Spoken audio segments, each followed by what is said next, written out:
Hey, welcome back to Steve Horvath Fishing. I got a subject and it's not something that I usually talk about in fishing, but it's all over the place. We kind of need to talk about it. And it's the MLF, Major League Fishing. Now, as most people know, there's two major tournament organizations out there. We got MLF and we got BASS. To be honest with you, both of them have some issues. MLF seems to have a lot of issues. And I'm wondering if we're in the middle of watching them jump the shark. You remember the Happy Days episode where Fonzie got on the water skis, jumped across the shark, and the show was never the same after that. It's the 600-pound gorilla in the room. It really is. So, for those of you who are not keeping up on the drama that we're watching, I'll catch you up, at least as I see it. MLF had its first real public hiccup about a year ago with Jeff Sprague. Jeff is set up with one of their big major sponsors, and he was accused, found guilty, whatever you want to call it, of getting information that he shouldn't have gotten. And as far as I know, he didn't bring it to anybody's attention. And he got basically what I call a slap on the wrist. He didn't get disqualified completely, as far as I know. He's not banned from the circuit. He didn't have to sit out half a season. You know, something that somebody that really commits a pretty good infraction does. That's one thing. Next is the Boyd Duckett incident.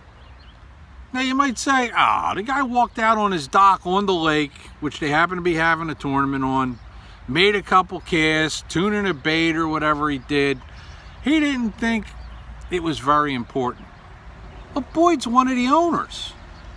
One of the owners doesn't think it's important enough to follow the rules? Now, he got penalized for it for 15 minutes. 15 minutes! As far as I'm concerned, he should need to sit out tournaments.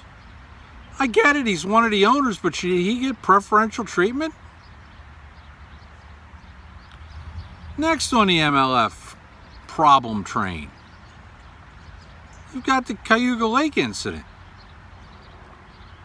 An incident where a lot of fish were caught several times, reportedly, where the same fisherman reportedly caught the same fish on the same day, which is against the rules.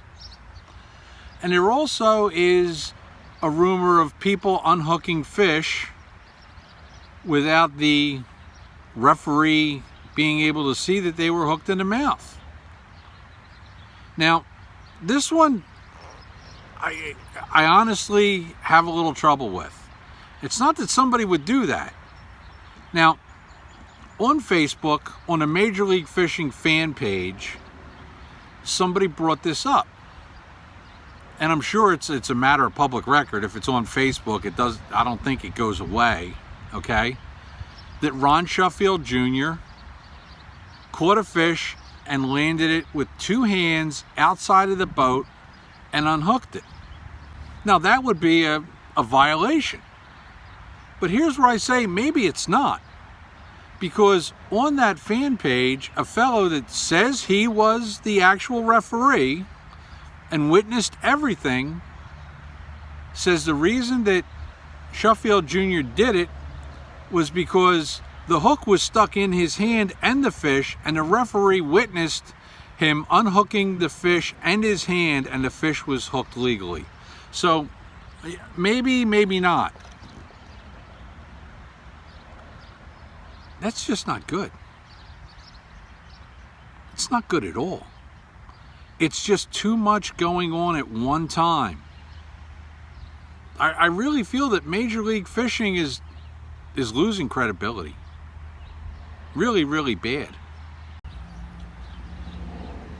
Next, we have the Randy Howell incident, where Randy Pretty honest guy from all accounts, as far as I know. Okay, for all I know, the guy's above board. His line was in the water somehow before the start of a period, and he was penalized the entire period. So Randy makes what you could call an innocent mistake or infraction. Boyd makes a pretty on-purpose infraction. And Randy's penalized for an entire period. Why? Because he's not the owner of Major League Fishing? These are some of the problems I'm seeing. Hey, for Steve Horvat Fishing, I'm Steve.